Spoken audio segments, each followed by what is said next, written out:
हाय kids, standard 4 social studies. अपनी book निकालिए। Chapter number 5, page number 34। Climate पे आए थे ना हम। पिछले चैप्टर में हमने western and eastern coast and group of island के बारे में पढ़ा था। चलिए आगे। क्लाइमेट, अब वहाँ का जलवायु कैसा है, एटमॉस्फेयर कैसा है वहाँ का। The coastal plane of peninsular India have a tropical humid climate. वहाँ पे किस तरह का क्लाइमेट होता है? ह्यूमिड, नमी भरा। They are influenced by the sea and experience a moderate climate which is neither too hot nor too cold. वहाँ पे सी की वजह से ज़्यादातर क्लाइमेट ना ही बहुत गर्म होता है ना ही बहुत ठंडा होता है। इस तरह का क्लाइमेट वहाँ पे एक्सपीरियंस किया जाता है। कहाँ पे? कोस्टल एरियाज में। The seasonal winds also affect the climate of the plains. अब ये सीजनल तो सब जगह सीजन्स तो होती ही है, वहाँ पे सीजनल विंड्स भी अफेक्ट करती है क्लाइमेट को। The southwest monsoon bring heavy rainfall to the western coastal plain। जो साउथ वेस्ट का मानसून होता है, जो साउथ वेस्ट की तरफ से आता है, उसकी वजह से वहाँ पे ज़्यादा रेनफॉल होता है वेस्टर्न कोस्टल प्लेन में। फ्रॉम जून टू सितंबर। कब होता है? जून टू सितंबर में। कब होता है? साउथ वेस्ट मानसून के दिनों में। The eastern coastal plain gets rainfall during October and November. Western में कब होता है? June to September. And eastern में अक्टूबर एंड नवंबर।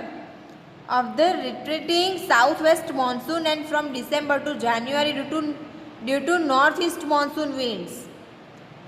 ये जो साउथ वेस्ट के मानसून थे उसकी वजह से वेस्टर्न में जून टू सितंबर रेनफॉल होता है, और उसी साउथ वेस्ट मानसून की वजह से ईस्टर्न में अक्टूबर एंड नवंबर में मानसून होता है। लेकिन दिसंबर एंड जनवरी में जो मानसून होता है ईस्टर्न कोस्ट में, वो due to north east monsoon की वजह से होता है। आ रहा है समझ में? चलिए।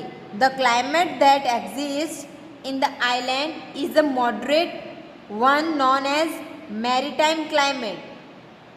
जो आइलैंड पे क्लाइमेट होता है, एग्जिस्ट करता है, वो मॉडरेट होता है, उसको जाना जाता है मैरीटाइम क्लाइमेट के नाम से, क्योंकि वहाँ का क्लाइमेट अलग होता है, क्योंकि उसकी पूरी चारों तरफ पानी ही पानी होता है। सीजनल तो अफेक्ट करता ही है, लेकिन पानी की वजह से जो क्लाइमेट में चेंजेस आता है वो भी वहाँ पे अफेक्ट करता है, तो उसे क्या बोलते हैं? Maritime climate. आया समझ में आपको? चलिए next. People of the region. अब वहाँ के लोग जो कि कोस्टल एरियाज में रहते हैं, वो लोग कैसे होते हैं?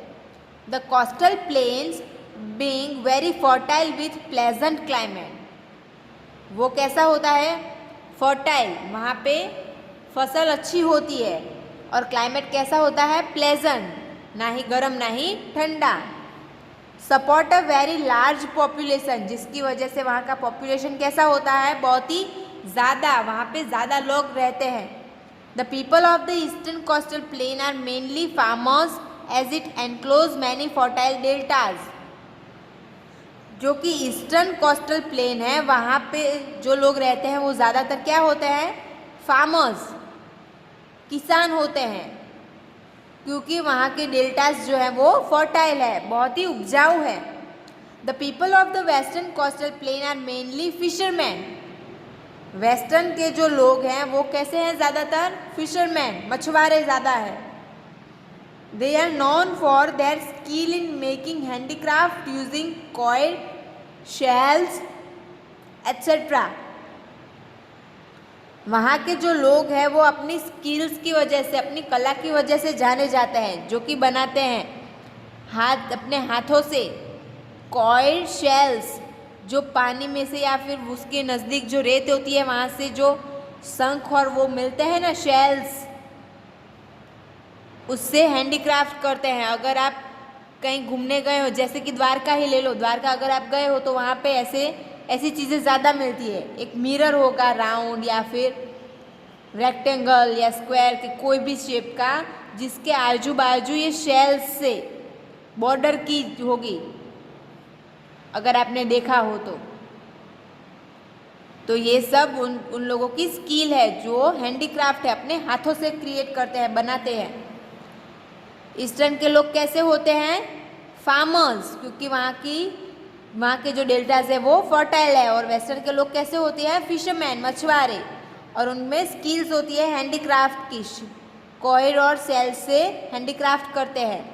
The island of Lakshadweep and Andaman and Nicobar are mostly inhabited by tribals. जो लक्षद्वीप और अंडमान और निकोबार के आइलैंड है, वहाँ पे ज़्यादातर कैसे लोग रहते हैं? ट्रिबल, इस तरह के आदिवासी लोग वहाँ पे रहते हैं। वहाँ की बस्ती कैसी होती है? आदिवासियों की। आया समझ में आप सबको कि वहाँ के लोग कैसे होते हैं? चलिए आगे। Major ports of the western and eastern coastal plain. अब पोर्ट मतलब जहाँ से ऑक्यूपेशन चलता है, धंधा चलता है, लाने का और ले जाने का, इंपोर्ट और एक्सपोर्ट होता है। Ports are cities with harbours where the ships are anchored. Kochi, Mangalore, Calicut, Marmagao, Mumbai and Kandla are the major ports of the western coast. ये जो पोर्ट है वहाँ पे शिप्स एंकर्ड होती है, इस तरह से दिख रहा है आपको, ये सी पोर्ट है। इस तरह से सब शिप एक जगह पे एंकर्ड होती है। और कौन से स्टेट है जहाँ पे मेजर पोर्ट्स है? तो कोची, मंगलोर, कलिकट, मारमगांव, मुंबई एंड कंडला, वो मेजर पोर्ट है वेस्टर्न कोस्ट के। Haldia, Paradip, Visakhapatnam, Chennai and Tuticorin are the major port on the eastern coast. और ईस्ट में कौन से पोर्ट है? Haldia, Paradip, Visakhapatnam, Chennai and Tuticorin. Mumbai is the biggest port in India. India का सबसे बड़ा पोर्ट कहाँ पे है? मुंबई में। Visakhapatnam and Kochi have ship building yards. Visakhapatnam and Kochi में क्या है? Ship building yards. यहाँ के यार्ड जो है वहाँ पे शिप बिल्डिंग होती है। Importance of the coastal plain and island. अब वहाँ उसका इम्पोर्टेंस क्या है? The deltas of the major rivers of the east coast के जो बड़ी नदियों के डेल्टाज हैं विच हैव वेरी फर्टाइल, जो कि बहुत ही उपजाऊ है। अलुवियल सॉइल, वहाँ की जो ज़मीन है वो बहुत ही उपजाऊ है। आर इम्पोर्टेंट फॉर एग्रीकल्चर, वो एग्रीकल्चर के लिए बहुत ही ज़रूरी है क्योंकि वहाँ पे फसल अच्छी मिलती है, क्वालिटी एंड क्वांटिटी दोनों में। Fishing is the major occupation of the people on the west coast. वो तो अभी हमने पढ़ा ना, यहाँ पे वेस्ट कोस्ट में लोग क्या करते हैं? ज़्यादातर fishing. And they export fish to other countries, और वो क्या करते हैं? फिश को एक्सपोर्ट करते हैं दूसरी कंट्रीज में। The beaches of the coastal plains are tourist attraction. जो कोस्टल प्लेन के बीचेज हैं, मतलब वहाँ के जो तट है वो बहुत ही फेमस है टूरिस्ट के लिए। बाहर बाहर से लोग यहाँ पे घूमने आते हैं, जैसे कि गोवा। तो गोवा में क्या है? बीच ही है ना ज़्यादातर, तो बीच लोग घूमने के लिए आते हैं, तो वो टूरिस्ट अट्रैक्शन है। नेक्स्ट पेज टर्न कीजिए। The forest of Sundarbans are the home of royal Bengal tigers. जंगल कहाँ के? सुंदरबांस के, वो घर है रॉयल बंगाल टाइगर्स का। The run of Kutch in the state of Gujarat is famous for flamingos and wild asses. जो कच्छ है वो गुजरात में आया हुआ है कच्छ, जो कि फेमस है फ्लेमिंगोज एंड वाइल्ड एसेस के लिए. The C port on the coastal plains help in the development of trade with other countries. जो सी पोर्ट है कोस्टल प्लेन में वो मदद करते हैं, वो डेवलपमेंट लाते हैं हमारी कंट्री में दूसरी कंट्रीज के साथ ट्रेड करके. Pleasant climate and good amount of rainfall. वहाँ का क्लाइमेट बहुत ही अच्छा है और रेनफॉल भी अच्छी तरीके से आता है. Of this region support a large population. इसकी वजह से यहाँ पे पॉपुलेशन बहुत ही ज़्यादा मात्रा में है. तो ये सारे थे इम्पोर्टेंस कोस्टल प्लेन्स के.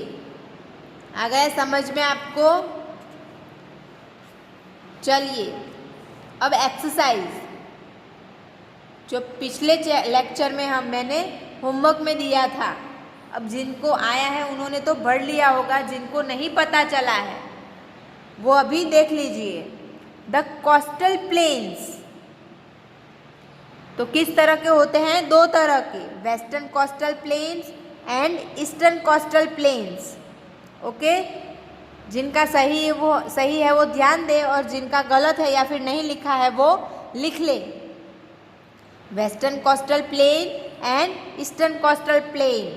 अब वेस्टर्न में 3 पार्ट में डिवाइड किया था ना इसको, Konkan coastal, Kanara coast and Malabar coast, है ना. Konkan coast, Kanara coast and Malabar coast. And इसके 2 पार्ट थे, northern circles in north and Coromandel coast in south. आया समझ में सबको? लिखा सबने? चलिए next B, write the blanks. आपको ब्लैंक्स लिखनी है और आंसर में टिक करना है. First, the Andaman and Nicobar island are known as. इन आइलैंड को किस नाम से जाना जाता है? एमरलैंड, कोरल या फिर प्लेन्स? एमरलैंड. तो फर्स्ट में आपको फर्स्ट ही टिक करना है और यहाँ पे लिखना है emerald island. Second, the Chilka lake is in the state of. कहाँ पे है चिल्का लेक? केरला, उड़ीसा की कर्नाटका? ओडिशा में. तो ओडिशा में टिक करना है और यहाँ पे लिखना है Odisha. Third, blank is the northern part of the east coast. क्या आएगा थर्ड में? Northern Circars. Northern Circars is the northern part of the east coast. Fourth, the Malabar coast covers the entire state of. Malabar क्या कवर करता है? केरला. तो यहाँ पे आपको टिक करना है केरला में और लिखना है केरला.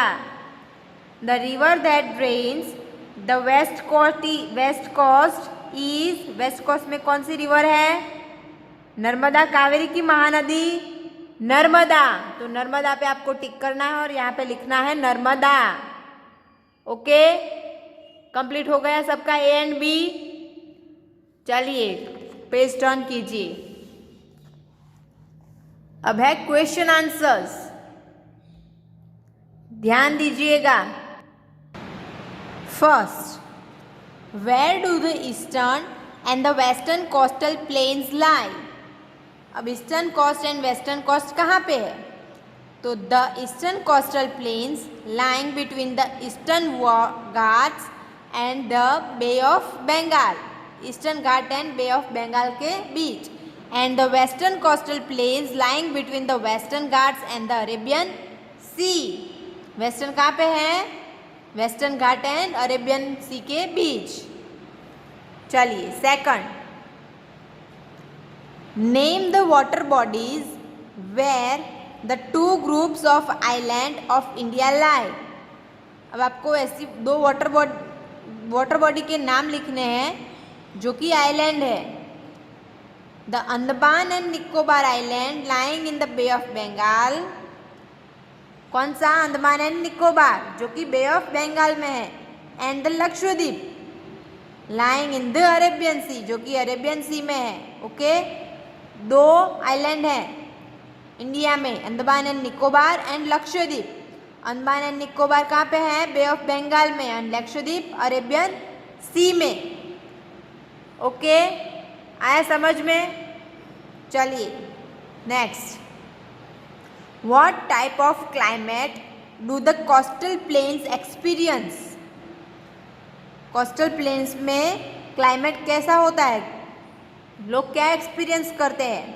तो the coastal plains have moderate climate which is neither too hot nor too cold. वहाँ का क्लाइमेट कैसा होता है? मॉडरेट होता है, जो कि ना ही बहुत ठंडा होता है और ना ही बहुत गर्म होता है। And seasonal winds also affect the climate, और जो सीजनल विंड्स है वो भी क्लाइमेट को अफेक्ट करती है और थोड़ा बहुत चेंज आता रहता है। चलिए next, fourth, name the largest lagoon of India and the state where it is found. India का सबसे बड़ा लगून कहाँ पे है और वो कहाँ पे मिला, कौन सी स्टेट में मिला? The largest lagoon of India, the Chilka lake, कहाँ पे है? चिल्का लेक में, is in the state of Odisha. कहाँ पे है? ओडिशा में Chilka lake, the largest lagoon of India. Okay, आ गया समझ में सबको? चलिए next, fifth, state the differences between the western coastal plain and the eastern coastal plain. Western and eastern coastal plains का डिफरेंस आपको यहाँ पे बताना है। चलिए, तो ये पार्ट है वेस्टर्न कोस्टल प्लेन और ये पार्ट है ईस्टर्न कोस्टल प्लेन। आपको बीच में लाइन ड्रॉ करनी है, फिर दो पार्ट बना के लिखना है। First, it is line between Western Ghat and the Arabian Sea. Western coast कहाँ पे है? Western Ghat and Arabian Sea के बीच में। वैसे ही Eastern Ghat, it is line between Eastern Ghats and the bay of Bengal. और ये कहाँ पे है? Eastern Ghat and Bay of Bengal के बीच। ये दोनों की जगह हो गई। अब second, it is divided into 3 coast, Konkan coast, Kanara coast and Malabar coast. Okay, and second eastern में ये 2 पार्ट में डिवाइड है। It is divided into northern circus in the north and Coromandel coast in the south. ये 3 पार्ट में divide है और ये 2 part में, ये दोनों का डिवाइड हो गया।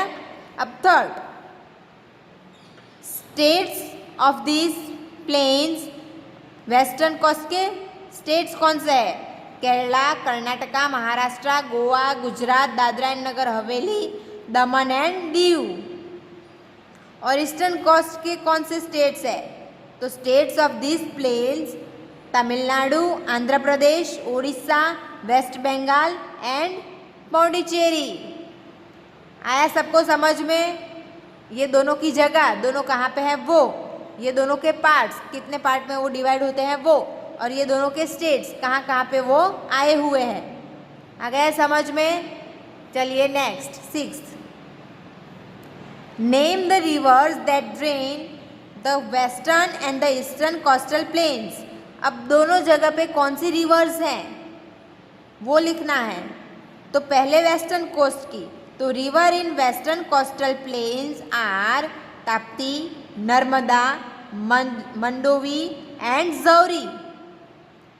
ये 4 नदियाँ वेस्टर्न कोस्ट की। And rivers in eastern coastal plains are, अब ईस्ट की 4 नदियाँ, 5 sorry, Ganga, Mahanadi, Godavari, Krishna and Kaveri.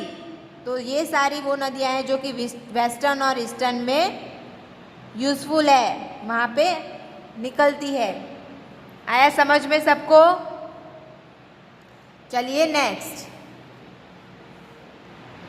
7, explicate the importance of the coastal plains with at least 3 point. आपको कोस्टल प्लेन्स के इम्पोर्टेंस लिखना है, कम से कम 3।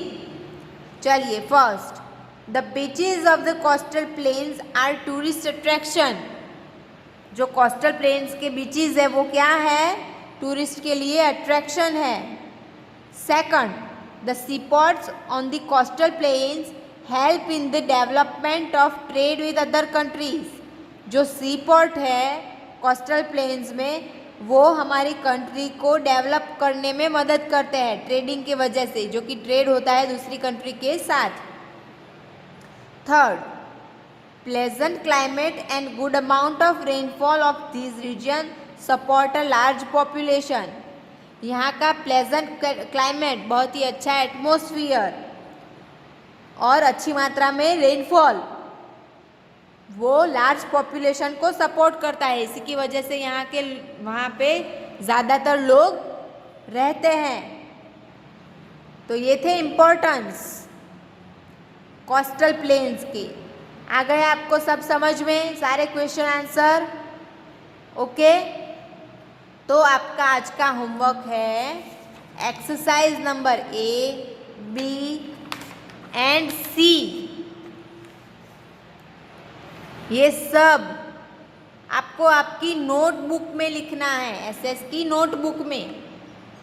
ओके, चलिए,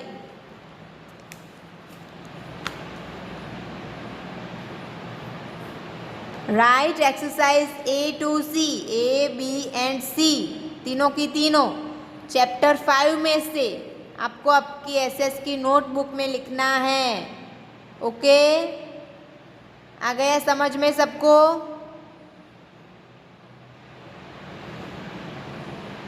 ओके, थैंक यू।